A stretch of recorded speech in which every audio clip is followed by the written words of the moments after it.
شروع اللہ کا نام لے کر جو بڑا مہربان نہایت رحم والا ہے۔ کاف ہا یا عین صاد، یہ تمہارے پروردگار کی مہربانی کا بیان ہے جو اس نے اپنے بندے زکریا پر کی تھی، جب انہوں نے اپنے پروردگار کو دبی آواز سے پکارا اور کہا کہ اے میرے پروردگار، میری ہڈیاں بڑھاپے کے سبب کمزور ہو گئی ہیں اور سر سفید بالوں کی وجہ سے چمکنے لگا ہے، اور اے میرے پروردگار، میں تجھ سے مانگ کر کبھی محروم نہیں رہا، اور میں اپنے بعد اپنے بھائی بندوں سے ڈرتا ہوں، اور میری بیوی بانجھ ہے، پھر بھی مجھے اپنے پاس سے ایک وارث عطا فرما جو میری اور اولاد یعقوب کی میراث کا مالک ہو، اور اے میرے پروردگار اس کو خوش اخلاق بنائیو۔ فرمایا اے زکریا، ہم تم کو ایک لڑکے کی بشارت دیتے ہیں جس کا نام یحییٰ ہوگا، اس سے پہلے ہم نے اس نام کا کوئی شخص پیدا نہیں کیا۔ انہوں نے کہا کہ پروردگار، میرے ہاں کس طرح لڑکا ہوگا جبکہ میری بیوی بانجھ ہے اور میں بڑھاپے کی اس حالت کو پہنچ گیا کہ سوکھ گیا ہوں۔ حکم ہوا کہ اسی طرح ہوگا، تمہارے پروردگار نے فرمایا ہے کہ مجھے یہ آسان ہے، اور میں پہلے تم کو بھی تو پیدا کر چکا ہوں اور تم کچھ چیز نہ تھے۔ کہا کہ پروردگار میرے لیے کوئی نشانی مقرر فرما۔ فرمایا نشانی یہ ہے کہ تم صحیح و سالم ہوتے ہوئے 3 رات دن لوگوں سے بات نہ کر سکو گے۔ پھر وہ عبادت کے حجرے سے نکل کر اپنی قوم کے پاس آئے تو ان سے اشارے سے کہا کہ صبح و شام تسبیح کرتے رہو۔ فرمایا اے یحییٰ، ہماری کتاب کو مضبوطی سے تھامے رہو، اور ہم نے ان کو لڑکپن ہی میں دانائی عطا فرمائی تھی اور اپنے پاس سے شفقت اور پاکیزگی دی تھی، اور وہ پرہیزگار تھے اور وہ اپنے ماں باپ کے ساتھ نیکی کرنے والے تھے اور سرکش اور نافرمان نہیں تھے۔ اور جس دن وہ پیدا ہوئے اور جس دن وفات پائیں گے اور جس دن زندہ کر کے اٹھائے جائیں گے ان پر سلام ہے۔ اور کتاب یعنی قرآن میں مریم کا بھی تذکرہ کرو، جب وہ اپنے لوگوں سے الگ ہو کر مکان کے مشرقی حصے میں چلی گئیں، پھر انہوں نے ان کی طرف سے پردہ کر لیا تو ہم نے ان کی طرف اپنا فرشتہ بھیجا، سو وہ ان کے سامنے ایک خوبصورت مرد کی صورت میں آیا۔ مریم بولی کہ اگر تم پرہیزگار ہو تو میں تم سے بچنے کے لیے رحمان کی پناہ لیتی ہوں۔ فرشتے نے کہا کہ میں تو تمہارے پروردگار کا بھیجا ہوا یعنی فرشتہ ہوں، اور اس لیے آیا ہوں کہ تمہیں پاکیزہ لڑکا بخشوں۔ مریم نے کہا کہ میرے ہاں لڑکا کیوں کر ہوگا جبکہ مجھے کسی مرد نے بطور شوہر چھوا تک نہیں اور میں بدکار بھی نہیں ہوں۔ فرشتے نے کہا کہ یوں ہی ہوگا، تمہارے پروردگار نے فرمایا کہ یہ مجھے آسان ہے اور میں اسے اسی طریق پر پیدا کروں گا تاکہ اس کو ہم لوگوں کے لیے اپنی طرف سے نشانی اور ذریعہ رحمت بنائیں، اور یہ کام مقرر ہو چکا ہے۔ چنانچہ وہ اس بچے کے ساتھ حاملہ ہو گئیں اور اسے لے کر ایک دور جگہ چلی گئیں۔ پھر درد ذہ ان کو کھجور کے تنے کی طرف لے آیا، کہنے لگیں کہ کاش میں اس سے پہلے مر چکتی اور بھولی بسری ہو گئی ہوتی۔ تب ان کے ٹیلے کے نیچے کی جانب سے فرشتے نے ان کو آواز دی کہ غمناک نہ ہو، تمہارے پروردگار نے تمہارے نیچے ایک چشمہ پیدا کر دیا ہے، اور کھجور کے تنے کو پکڑ کر اپنی طرف ہلاؤ، وہ تم پر تازہ عمدہ کھجوریں گرائے گا، تو کھاؤ اور پیو اور آنکھیں ٹھنڈی کرو۔ اگر تم کسی آدمی کو دیکھو تو کہنا کہ میں نے اللہ کے لیے روزے کی منت مانی، تو آج میں کسی آدمی سے ہرگز کلام نہیں کروں گی۔ پھر وہ اس بچے کو اٹھا کر اپنی برادری والوں کے پاس لے آئیں۔ وہ کہنے لگے کہ مریم یہ تو نے برا کام کیا، اے ہارون کی بہن، نہ تو تیرا باپ ہی برا آدمی تھا اور نہ تیری ماں ہی بدکار تھی۔ تو مریم نے اس بچے کی طرف اشارہ کیا۔ وہ بولے کہ ہم اس سے کہ گود کا بچہ ہے کیسے بات کریں؟ بچے نے کہا کہ میں اللہ کا بندہ ہوں، اس نے مجھے کتاب دی ہے اور نبی بنایا ہے، اور میں جہاں ہوں اور جس حال میں ہوں اس نے مجھے صاحب برکت بنایا ہے، اور جب تک زندہ ہوں مجھ کو نماز اور زکوٰۃ کا ارشاد فرمایا ہے، اور مجھے اپنی ماں کے ساتھ نیک سلوک کرنے والا بنایا ہے اور سرکش و بدبخت نہیں بنایا، اور جس دن میں پیدا ہوا اور جس دن مروں گا اور جس دن زندہ کر کے اٹھایا جاؤں گا مجھ پر سلام ہے۔ یہ مریم کے بیٹے عیسیٰ ہیں، اور یہ سچی بات ہے جس میں لوگ شک کرتے ہیں۔ اللہ کو شایع نہیں کہ کسی کو بیٹا بنائے، وہ پاک ہے، جب کسی چیز کا ارادہ کرتا ہے تو اس کو یہی کہتا ہے کہ ہو جا تو وہ ہو جاتی ہے، اور بے شک اللہ ہی میرا اور تمہارا پروردگار ہے، تو اسی کی عبادت کرو، یہی سیدھا رستہ ہے۔ پھر اہل کتاب کے فرقوں نے باہم اختلاف کیا، سو جو لوگ کافر ہوئے ہیں ان کو بڑے دن یعنی قیامت کے روز حاضر ہونے سے خرابی ہے۔ وہ جس دن ہمارے سامنے آئیں گے کیسے سننے والے اور کیسے دیکھنے والے ہوں گے، مگر ظالم آج کھلی گمراہی میں ہیں، اور ان کو حسرت و افسوس کے دن سے ڈرا دو جب بات فیصل کر دی جائے گی اور وہ غفلت میں پڑے ہوئے ہیں اور ایمان نہیں لاتے۔ ہم ہی زمین کے اور جو لوگ اس پر بستے ہیں ان کے وارث ہوں گے، اور ہماری ہی طرف ان کو لوٹنا ہوگا۔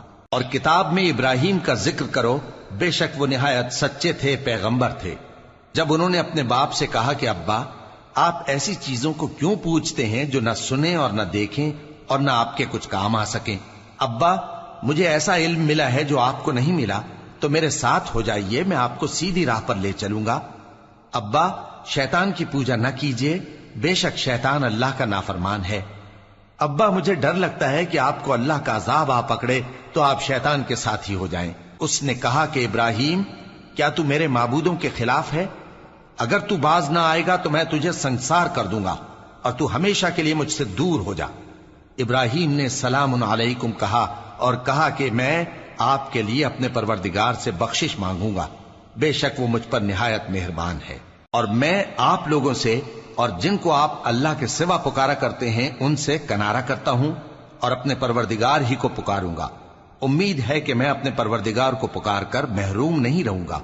اور جب ابراہیم ان لوگوں سے اور جن کی وہ اللہ کے سوا پرستش کرتے تھے الگ ہو گئے تو ہم نے ان کو اسحاق اور اسحاق کو یعقوب بخشے اور ہر ایک کو پیغمبر بنایا، اور ہم نے ان کو اپنی رحمت سے بہت سی چیزیں عنایت کی اور ان کا ذکر جمیل بلند کیا۔ اور کتاب میں موسیٰ کا بھی ذکر کرو، بے شک وہ ہمارے برگزیدہ تھے اور رسول تھے، نبی تھے، اور ہم نے ان کو طور کی داہنی طرف سے پکارا اور باتیں کرنے کے لیے نزدیک بلایا، اور اپنی مہربانی سے ان کو ان کا بھائی ہارون پیغمبر بنا کر عطا کیا۔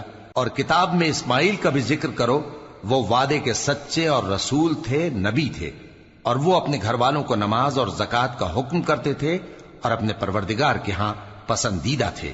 اور کتاب میں ادریس کا بھی ذکر کرو، وہ بھی نہایت سچے تھے، نبی تھے، اور ہم نے ان کو اونچی جگہ اٹھا لیا تھا۔ یہ وہ لوگ ہیں جن پر اللہ نے اپنے پیغمبروں میں سے فضل کیا، یعنی اولاد آدم میں سے، اور ان لوگوں میں سے جن کو ہم نے نوح کے ساتھ کشتی میں سوار کیا، اور ابراہیم اور یعقوب کی اولاد میں سے، اور ان لوگوں میں سے جن کو ہم نے ہدایت دی اور جنہیں برگزیدہ کیا۔ جب ان کے سامنے ہماری آیتیں پڑھی جاتی تھیں تو سجدے میں گر پڑتے اور روتے رہتے تھے۔ پھر ان کے بعد چند ناخلف ان کے جانشین ہوئے جنہوں نے نماز کو ضائع کر دیا اور خواہشات نفسانی کے پیچھے لگ گئے، سو ان قریب ان کو گمراہی کی سزا ملے گی۔ ہاں، جس نے توبہ کی اور ایمان لایا اور عمل نیک کیے تو ایسے لوگ بہشت میں داخل ہوں گے اور ان کا ذرا نقصان نہ کیا جائے گا، یعنی ہمیشہ کی بہشتوں میں جس کا اللہ نے اپنے بندوں سے وعدہ کیا ہے کہ جو ان کی آنکھوں سے پوشیدہ ہے۔ بے شک اس کا وعدہ نیکوکاروں کے سامنے آنے والا ہے، وہ اس میں سلام کے سوا کوئی بیہودہ کلام نہ سنیں گے اور ان کو صبح و شام کھانا ملے گا۔ یہی وہ جنت ہے جس کا ہم اپنے بندوں میں سے ایسے شخص کو مالک بنائیں گے جو پرہیزگار ہوگا۔ اور فرشتوں نے پیغمبر کو جواب دیا کہ ہم تمہارے پروردگار کے حکم کے سوا اتر نہیں سکتے، جو کچھ ہمارے آگے ہے اور جو پیچھے ہے اور جو اس کے درمیان ہے سب اسی کا ہے، اور تمہارا پروردگار بھولنے والا نہیں، یعنی آسمان اور زمین کا اور جو ان دونوں کے درمیان ہے سب کا پروردگار، تو اسی کی عبادت کرو اور اس کی عبادت پر ثابت قدم رہو۔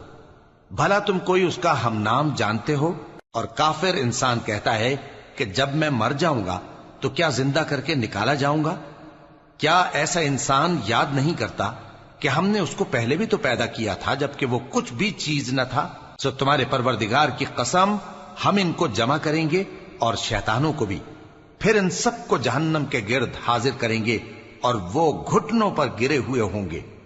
پھر ہر گروہ میں سے ہم ایسے لوگوں کو کھینچ نکالیں گے جو رحمان کے مقابلے میں سخت سرکشی کرتے تھے، پھر ہم ان لوگوں سے خوب واقف ہیں جو اس میں داخل ہونے کے زیادہ لائق ہیں، اور تم میں سے کوئی شخص نہیں مگر اسے اس پر گزرنا ہوگا، یہ تمہارے پروردگار پر لازم ہے، مقرر ہے۔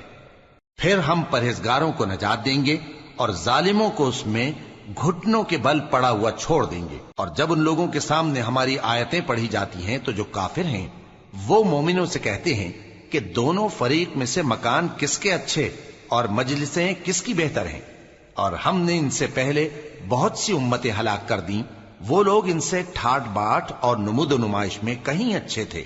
کہہ دو کہ جو شخص گمراہی میں پڑا ہوا ہے، رحمان اس کو آہستہ آہستہ مہلت دیا جاتا ہے، یہاں تک کہ جب اس چیز کو دیکھ لیں گے جس کا ان سے وعدہ کیا جاتا ہے، خواہ عذاب اور خواہ قیامت، تو اس وقت جان لیں گے کہ مکان کس کا برا ہے اور لشکر کس کا کمزور ہے۔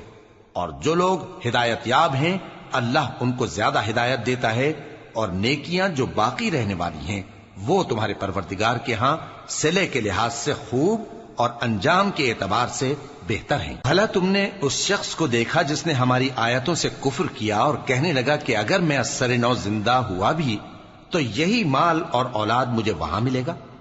کیا اس نے غیب کی خبر پالی ہے یا اللہ کے یہاں سے عہد لے لیا ہے؟ ہرگز نہیں۔ یہ جو کچھ کہتا ہے ہم اس کو لکھتے جاتے اور اس کے لیے آہستہ آہستہ عذاب بڑھاتے جاتے ہیں، اور جو چیزیں یہ بتاتا ہے ان کے ہم وارث ہوں گے، اور یہ اکیلا ہمارے سامنے آئے گا۔ اور ان لوگوں نے اللہ کے سوا اور معبود بنا لیے ہیں تاکہ وہ ان کے لیے موجب عزت ہوں۔ ہرگز نہیں، وہ معبود ان کی پرستش سے انکار کریں گے اور ان کے دشمن و مخالف ہوں گے۔ کیا تم نے نہیں دیکھا کہ ہم نے شیطانوں کو کافروں پر چھوڑ رکھا ہے کہ وہ ان کو خوب اکساتے رہتی ہیں؟ تو تم ان پر عذاب کے لیے جلدی نہ کرو کہ ہم تو ان کے لیے دن شمار کر رہے ہیں۔ جس روز ہم پرہیزگاروں کو رحمان کے سامنے بطور مہمان جمع کریں گے اور گنہگاروں کو دوزخ کی طرف پیاسے ہانک لے جائیں گے، تو لوگ کسی کی سفارش کا اختیار نہ رکھیں گے مگر جس نے رحمان سے اقرار لے لیا ہو۔ اور کہتے ہیں کہ رحمان بیٹا رکھتا ہے۔ ایسا کہنے والو، یہ تو تم بری بات زبان پر لاتے ہو۔ قریب ہے کہ اس جھوٹ سے آسمان پھٹ پڑیں اور زمین شق ہو جائے اور پہاڑ پارا پارا ہو کر گر پڑیں کہ انہوں نے رحمان کے لیے بیٹا تجویز کیا، اور رحمان کو شایع نہیں کہ کسی کو بیٹا بنائے۔ ہر شخص جو آسمانوں اور زمین میں ہے رحمان کے روبرو بطور بندہ ہی آئے گا۔ اس نے ان سب کو اپنے علم سے گھیر رکھا اور ایک ایک کو شمار کر رکھا ہے، اور یہ سب قیامت کے دن اس کے سامنے اکیلے اکیلے حاضر ہوں گے۔ اور جو لوگ ایمان لائے اور عمل نیک کیے، رحمان ان کی محبت مخلوقات کے دل میں پیدا کر دے گا۔